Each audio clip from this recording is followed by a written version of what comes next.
Laban. How's my emotions? We're well aware what happened last time against Meralco.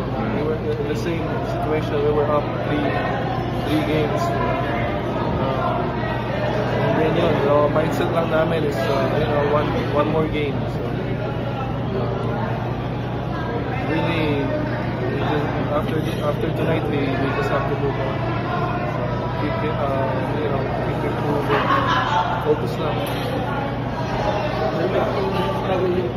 For the most part, yung team, napansin namin, you're getting your looks din in the first half. So, for you, gano'n kayo importante na maganda na consistent yung laro mo. Lalo na everybody's counting on everybody will to get away.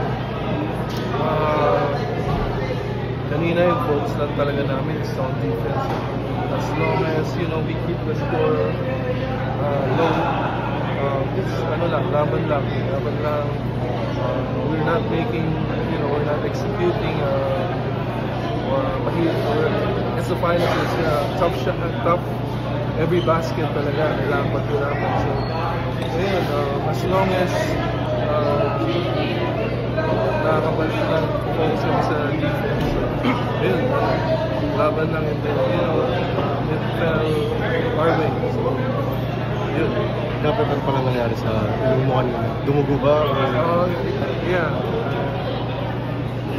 I got clipped, so yun.